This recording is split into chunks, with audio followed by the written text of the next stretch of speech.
اختار المحلل النفساني اللبناني الدكتور مصطفى حجازي بحث البنية النفسية للإنسان المقهور والمتخلف خلافا للأبحاث والاتجاهات التي تنطلق من تفسيرات اجتماعية أو سياسية أو بيولوجية، دونما الاهتمام بالبنية النفسية لهذا الإنسان من وجهة نظر علم النفس الاجتماعي، كما أنه انتقد هذه النظريات التي تنطلق من تحيزات وانتماءات وميول تهدف إلى احتقار هذا الإنسان المتخلف، ومن ثم إثبات التفوق للإنسان الغربي الأبيض الصناعي، بالإضافة إلى كونها لم تراعي خصوصيات هذا الإنسان العربي الذي يختلف عن نظيره الغربي في بنيته التكوينية، سواء أكانت سياسية أم اجتماعية أم نفسية أم ثقافية، وذلك في كتابه التخلف الاجتماعي مدخل إلى سيكولوجية الإنسان المقهور. ومن خلال قراءتنا للكتاب سنقف عند هذه النقاط التالية. ينطلق الكاتب في أطروحته من أن القهر والتسلط اللذين يمارسهما المتسلط والطبيعة على الإنسان تكون نتيجتهما ظهور الإنسان المتخلف المقهور والمقموع والراضخ والقانع، ولئن نحن تركنا الطبيعة جانبا واكتفينا بالقهر والتسلط اللذين مصدرهما الإنسان، فإننا نجد أن الكاتب قد قفز على إشكالية كبيرة في التاريخ الإسلامي والعربي، أو تجنب الخوض في لججها، علما أنها قد تقوم على بنية جدلية، هذه الأخيرة التي نعى الكاتب عدم وجودها في البنية الذهنية للإنسان المتخلف. والإشكالية هي: من الذي أتاح الفرصة للإنسان حتى غدا متسلطا؟ أهي الرعية التي رضخت واستكانت، أم أن في المسألة قانونا فطريا متعاليا على المتسلط والرعية؟ هل المسألة تقف على حاكم جائر ومستبد، أم على وجود رعية فاسدة مستكينة أعدت الظروف والمناخ لظهور المتسلط المستبد، أم أن للاستعمار يدا في هذا المأزق، خصوصا بعدما ظهرت التقسيمات الإمبريالية لجغرافيا دول العالم الثالث عامة والعالم العربي خاصة بغية استنزاف خيراتها وثرواتها. تقوم دراسة حجازي النفسية الاجتماعية على كون القهر والتسلط هما سبب ظهور الإنسان المتخلف، وهذه الأطروحة نجد لها حضورا لدى ابن خلدون في مساق حديثه عن أن إرهاف حد الرعية مضر بالملك، حيث قال: فإن الملك إذا كان قاهرا باطشا بالعقوبات منقبا عن عورات الناس وتعديد ذنوبهم، شملهم الخوف والذل ولاذوا منه بالكذب والمكر والخديعة، فتخلقوا بها وفسدت بصائرهم وأخلاقهم، وربما خذلوه في مواطن الحرب أو في مواطن الحروب والمدافعات، ففسدت الحماية بفساد النيات، وربما أجمعوا على قتله. انتهى كلام ابن خلدون. يتضمن هذا الكتاب الأطروحة الجوهرية التي انطلق منها حجازي، إذ أن الملك أو الحاكم أو المتسلط القاهر يزرع الخوف والذل في نفوس رعيته،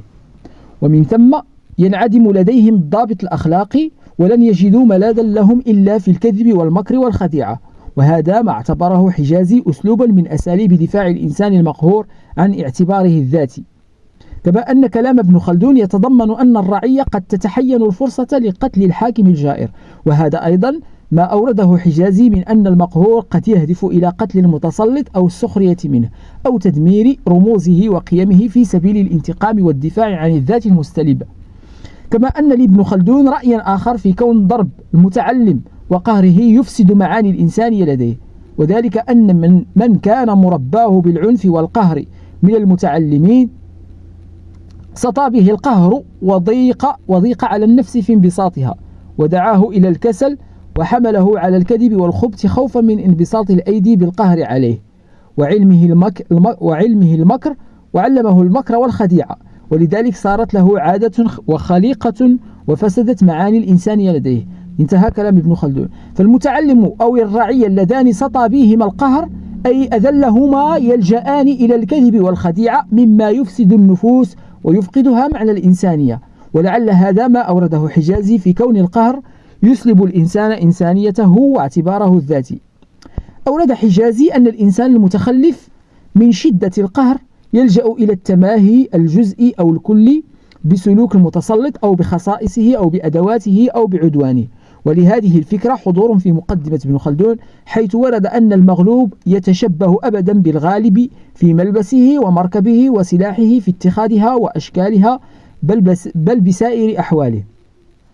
ومنه فالمغلوب والمقهور المتخلف يتشبهان بالغالب والمتسلط، إلا أن الاختلاف هنا هو أن من يتشبه ويحاكي ويقلد يعتقد أن في الآخر كمالا، وهذا التشبه قد يكون بوعي أو بغيره. لكن حجازي ذهب إلى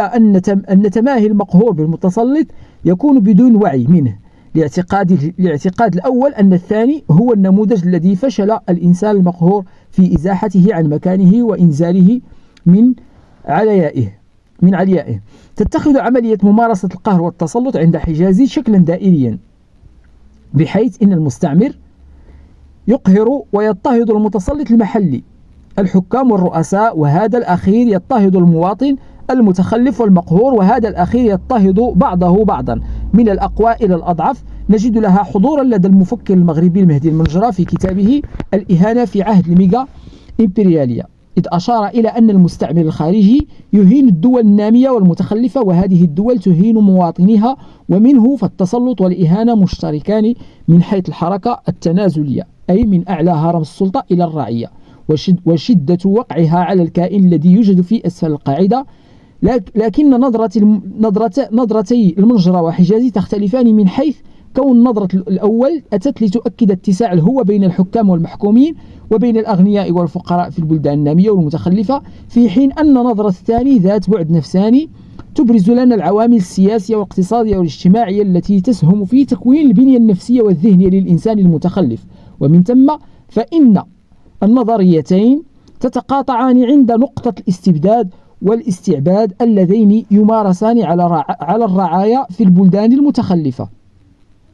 هذه بعض النقاط التي تهدف إلى الجمع بين فكرتين مختلفتين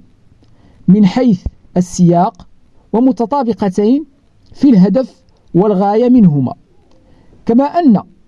ثمة نقاطا أخرى نأمل أن نستعرضها في مقالة قادمة تهدف إلى قراءة بعض الأفكار الموجودة في كتاب الدكتور